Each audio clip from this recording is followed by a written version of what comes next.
A história de Davi e Samuel, como você nunca viu antes. A paz do Senhor, irmão, me chamo Irineu. Estamos começando aqui mais uma aula da nossa série Jesus em toda a Bíblia, no qual, irmão, ao longo das últimas semanas temos mostrado como cada livro da Bíblia nos revela e aponta para Cristo. Devemos lembrar que o próprio Jesus falou que todas as escrituras testificaram dele, e ele também nos mandou examinar as escrituras.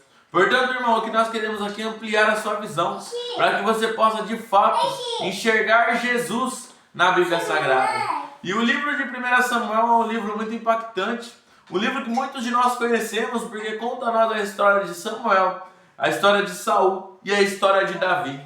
E com certeza, se eu fosse falar sobre tudo que temos de referência a Cristo nesse livro, daria um vídeo bem longo. Mas como é que o nosso tempo é um pouco mais curto, eu quero falar sobre duas referências principais que nós temos a partir de Samuel e a partir de Davi e Saul. Falando sobre Samuel, irmão, é importante a gente entender que Samuel, ele foi juiz, ele foi profeta e ele foi sacerdote. Ele teve essas três funções. E é interessante que essas três funções de Samuel, elas apontam para a pessoa de Cristo.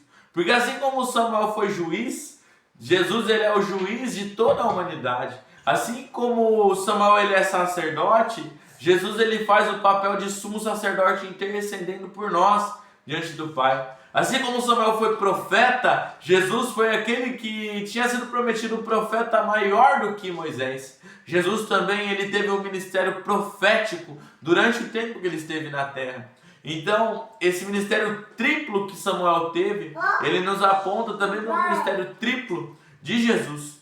Com um plus ainda, porque Jesus, além de tudo isso, é rei também, da descendência de Davi, o leão da tribo de Judá. E falando sobre rei, nós chegamos à nossa segunda referência, porque todo esse contexto que vai acontecer, que Samuel foi o último dos juízes, e o povo de Israel queria um rei, pedia por um rei, e tanto é que o povo vai levantar um rei segundo a sua vontade, que é Saul. Saul vai ser levantado e vai falhar como rei. Vai ser um rei infiel, que vai trazer muitas coisas ruins para o povo.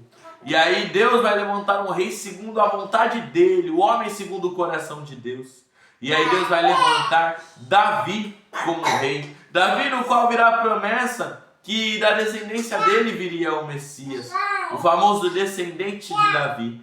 E a gente vê como Israel queria um rei, essa necessidade de um rei, de alguém no governo, mas que nenhum dos reis, nem Saul, nem Davi, nem os reis que vieram depois, conseguiram de fato alcançar um padrão de perfeição. Conseguiram ser de fato um rei de acordo com a vontade de Deus na plenitude dela. Até o próprio Davi, que serve como parâmetro de comparação aos reis que virão depois nos livros dos reis, nos livros das crônicas, ele ainda pecou, ele falhou no seu reinado em diversos momentos. Salomão também. Então a gente vê aqui que só poderia vir um rei, que seria o rei que estabeleceria de fato o reino dele na terra eterna, do qual nunca teria fim. Esse rei é Jesus. Davi apontava para a pessoa de Jesus.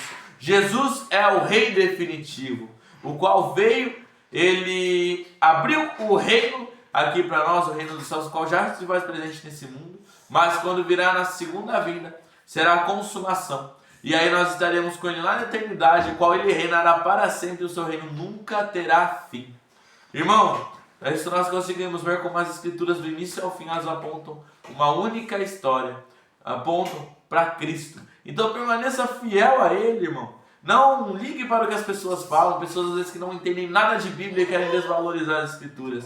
Confie em Cristo, confie no Senhor. Se essa palavra te abençoou, comenta amém e compartilha com quem precisa ver essa mensagem. Que o Senhor Jesus abençoe muito a sua vida. Amém.